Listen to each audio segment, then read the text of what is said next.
이 안에 보시면 오, 이게 뭐예요? 양조사들이 이제 펠리클이라 부르는데 네. 오, 색깔 봐. 이런 형태로 미쳤다.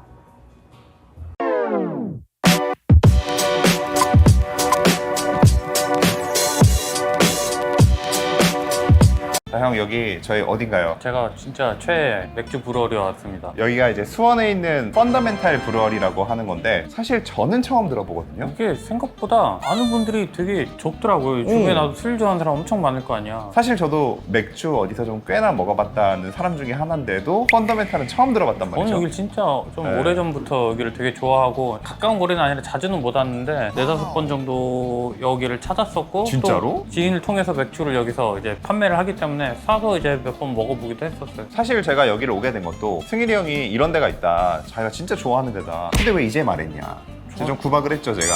계속 말했는데 항상 말하잖아. 귀등으로 듣는 거야. 무슨 말을 하든. 그래서 제가 그럼 그런 데가 있어요? 바로 전화를 했어요. 근데 선뜻 또 감사하게도 투어를 해주시겠다고 하셔가지고 이렇게 왔습니다. 그래서 오늘 이 펀더멘탈 브루어리가 어떤 맥주를 만드는 곳인지, 그리고 어떻게 만들고 있는지 여러분들에게 한번 재미있게 전해져 보도록 저는 하겠습니다. 자신 있어요. 아마 놀라게 할 자신 있어요. 진짜 그 정도로? 네, 그런 거. 그럼 바로 한번 형 가보도록 할까요?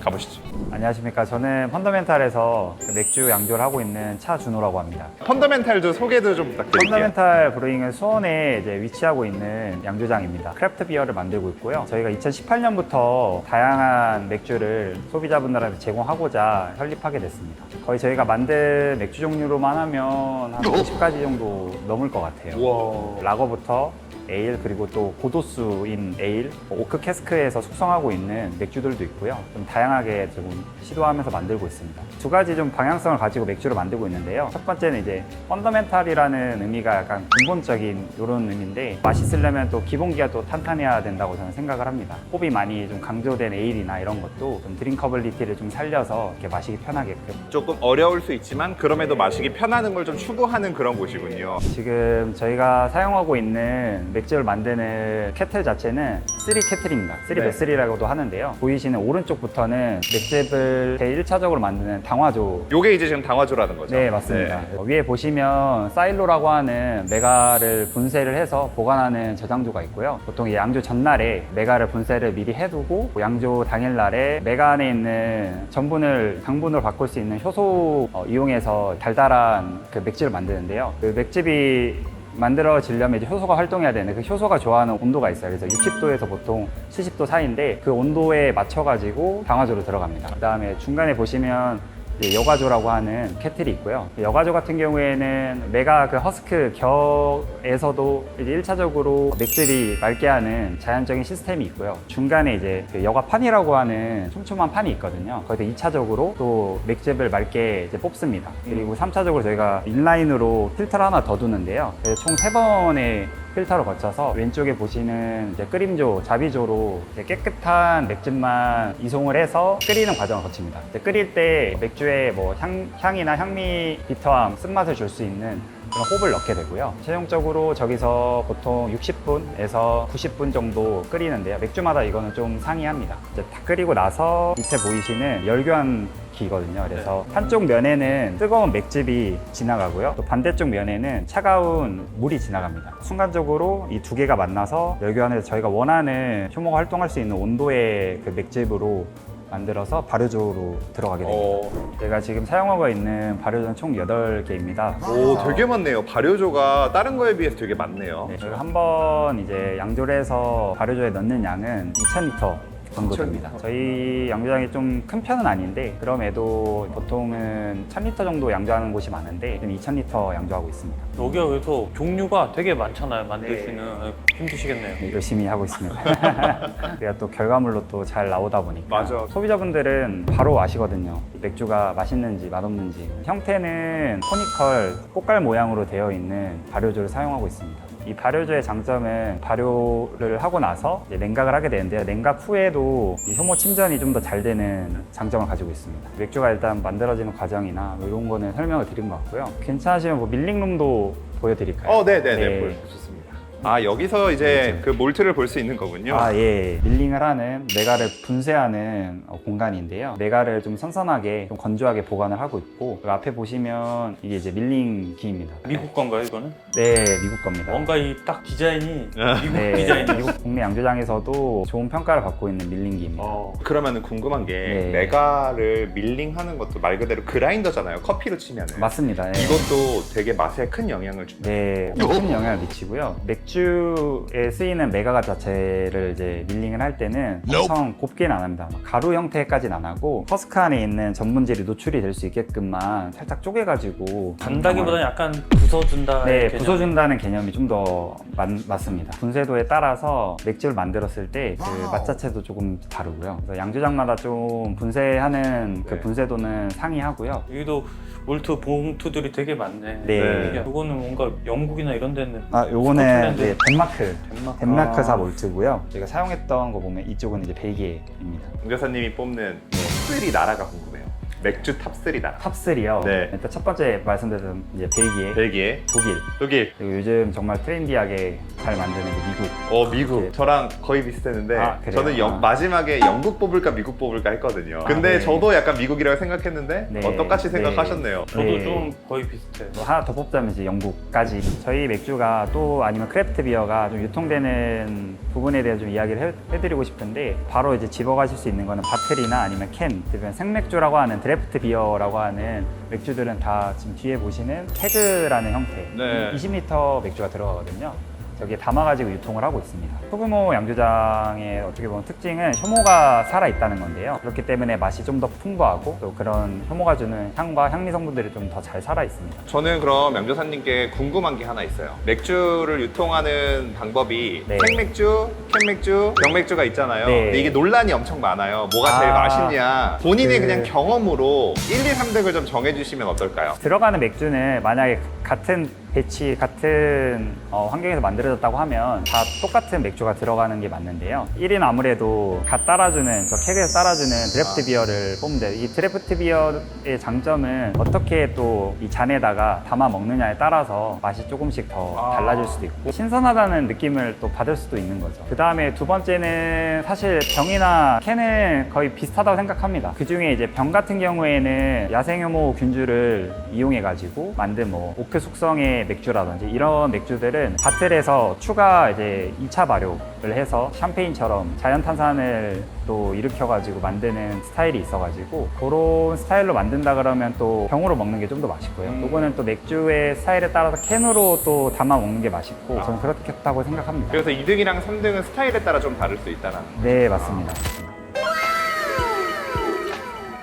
우와. 지금 포어링 해드리는 맥주는 그 조이 라거라고 하는 라이트 라거입니다. 역시 시작은 라이트하게 하는 게 좋죠. 네.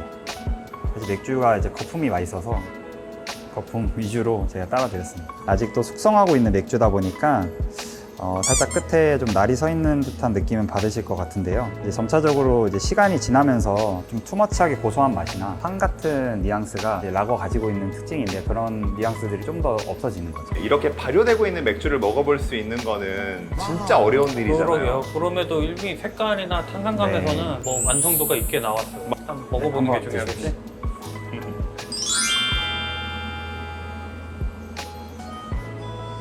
엄청 깔끔해. 그러니까는 이게 물 같은 느낌인데 나쁜 의미로 물 같다가 아니라 진짜 깨끗하게 너무 그냥 청량하고 맥주 개울이 있다면 이런 느낌이 아니라 속에서 나오는 과실 뉘앙스나 고소함도 살짝 잘 깔려 있고 이런 청량한 느낌은 좀 만나기 너무 힘든 느낌.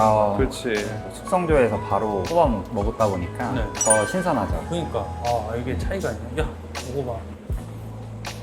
확실히 약간 숙성이 덜 된 느낌이 있는데 이게 미완성된 느낌이 아니라 되게 깔끔해서 부드러운데요. 너무 좋은데요, 저는? 이건 알코올감도 뭐 4.7도면 사실 그렇게 낮은 것도 아닌데 맞아. 알코올 뉘앙스도 거의 안 느껴질 정도로 그 있잖아 우리 제로 뭐 맥주 먹으면은 맞아. 느껴지는 그 정도의 느낌? 저희가 라거 같은 경우에는 다 발효조긴 하지만 숙성조로도 사용하고 있기 때문에 숙성조로 또 이송을 하고 나서는 최소 2달 정도는 컨디셔닝을 하고 저희가 맛을 직접 보고 나가도 되겠다 하면 그때 이제 나가고 있습니다. 완성되면 어떤 맛일까 너무 기대되는 맛이에요, 진짜. 저희가 지금 배럴 맥주도 만들고 있는데요. 이 배럴 맥주는 1차적으로 발효조든 발효가 끝나고 또 숙성조에서 일부 또 숙성을 하고 나서 어느 정도 좀 정제가 된 맥주를 캐스크에다가 넣고 시간을 통해서 또 발효를 합니다. 2차 발효를 또 하는 거죠. 저는 궁금한 게 맥주가 탄산이 있는 상태로 이 안으로 들어가는 건가요? 일부 탄산이 있는 상태에서 들어가는 경우도 있고요. 고도수나 임페리얼 스타우트 이런 종류 같은 경우에는 탄산이 좀 없는 편에서 좀 들어가는 편입니다. 맥주가 아까도 말씀드렸다시피 산소에 되게 민감하다 그랬잖아요. 사실 캐스크에 이제 들어가는 시점도 그렇고 숙성이 되면서 또는 2차 발효를 하면서도 산소에 아무래도 노출이 될 수밖에 없거든요. 일부 그런 산소 접촉을 통해서 어떻게 보면 또 만들어지는 맛들도 있다 보니까 그런 게 좀 매력적인 게 또 배럴 에이지드 비어지 않을까. 요거는 그럼 어느 정도 보통 맥주에서는 숙성을 하나요? 지금 온탭 되어 있는 배럴 맥주들은 거의 평균 2년 이상. 그렇게 오래 둬요? 네. 위스키 아니야? 지금 와일드 비어를 새로 채워놓은 캐스크들이 있거든요. 그런 캐스크들은 제가 생각했을 때 최소 이제 1년은 해야 캐릭터가 생겨서 또 이제 더 많게는 지금 3년까지. 아니 저는 맥주는 몇 달 하는 줄 나도 알았어요. 몇 개월 네. 정도면 되지 않을까 했는데 저희가 이렇게 숙성을 하면서 조금씩 또 테이스팅도 해보고 각 캐스크마다 좀 뉘앙스가 다를 수가 있으니까 최적의 맛을 찾기 위해서 블렌드도 하고요. 저희 그러면은 혹시 오크통에 있는 걸 바로 살짝 맛보는 것도 가능한가요? 혹시? 오크통이요? 네. 네. 맥주는? 맨 오른쪽 거 버번 캐스크에서 숙성하고 있는 와일드 비어를 이제 테이스팅 좀 해드릴게요. 테이스팅 도와드릴 맥주는요 아직 이제 출시 전이고요. 이 안에서도 2차 발효를 하고 있는데요. 이건 야생 효모균주를 이제 일부 이용을 해서 그런 산미나 약간 펑키하다고 하는데 과일 같은 맛을 내기도 하고 체리 같은 맛을 내기도 하고요. 벨기에 지방에 플란더스라는 지방이 있는데 거기 플란더스에서 나오는 플레미쉬 레드라든지 브라운을 좀 표방한 맥주고요. 대중들이 좀 많이 드실 수 있는 건 막 듀체스 그런 좀 산미가 있고 체리 뉘앙스가 있는 그런 맥주입니다. 이 안에 보시면 포자균처럼 돼 있는데 이게 뭐예요? 양조사들이 이제 펠리클이라 부르는데 네. 여기 이제 야생효모 균주가 만들어내는 거예요. 지방산이 만들어낸 층인데요. 얇게 이렇게 깔려가지고 이제 외부와 어떻게 보면 산소를 좀 차단. 네, 좀 차단해주는. 저는 좀 살면서 드셔보시죠. 위스키는 오크통에서 꺼내 먹어봤는데 맥주는 처음이에요. 그러니까 와. 이런 형태로 미쳤다. 그래서 에이징 하면서도 색깔이 조금 더 밝아지기도 하고요. 그리고 요거는 버번 캐스크다 보니까 얼마나 안에 그 차링이라고 하잖아요. 차링이 되어 있느냐에 따라서 좀 옅은 맥주를 넣으면 색깔이 더 짙어지는 그런 특징이 있습니다. 지방탄도 같이 올라왔네요 위에. 네, 요거는 어떻게 보면 야생 효모라고 보시면 돼요. 먹어도 되는 거예요? 그러면 몸에 드셔도 좋지. 됩니다. 아 진짜로? 화장실하는 거 아니야? 색깔은 기분 좋은 그런 말하는 네. 남빅이나 이런 뉘앙스, 붉은 레드에일 색깔이 엄청 잘 나요. 네. 근데 향이 베리 향이 향이 여기까지 벌써 여기 나죠. 있는데 네. 여기까지 엄청 잘 느껴져요. 한번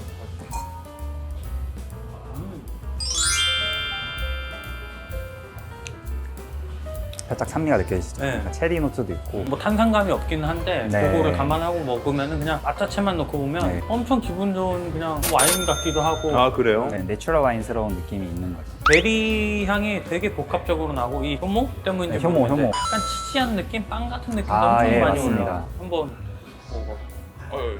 탄산이 없으니까 신기하다 약간. 미탄산감이 있긴 있어요. 근데 오, 굉장히 약간의 자글자글. 이대로 하네요. 나가도 사실은 뭐 문제는 없을 정도의 탄산감? 저는 진짜 내추럴 와인 같아요. 그러니까. 예, 예. 이거 그냥 내추럴 와인이라고 해도 믿을 것 같은데? 그래서 맥주로도 이렇게 좀 스펙트럼이 넓은 맛을 또 만들어낼 수 있다라는 와, 걸 또 진짜 펀더멘탈에 맛있다. 보여드리고 싶고 되게 신기한 게 람빅같이 화사하고 베리 향이 나는데 뒤에는 또 약간 고소한 그런 이 뒤에 고소한 게 나는 처음엔 내추럴 와인 같았는데 이제는 약간 로제 샴페인 같은 느낌? 꾸미는 그런 느낌으로도 느껴져요. 그리고 또 탄산감이 아예 없는 게 아니라 그러니까. 자글자글하게 또 올라와서 기분 되게 좋은데 그래서 진짜 샴페인 마신 네. 느낌처럼 끝나는 것 같아요. 이 안에서도 이제 발효를 하고 있다는 증거가 되는 거예요. 지금 드시는 맥주는 사실 3개월밖에 안 됐어요. 아, 얼마나 더 있을 예정이에요? 그래도 맛이 이제 조금 올라오는데 못해도 10개월 이상은 있어야 되지 않을까. 확실히 그 오키함이 좀 있긴 한데 네. 버번 캐스크인데 버번스러움은 아직 그렇게 네. 느끼기는 좀 어려운 건 맞는 네. 것 같아요.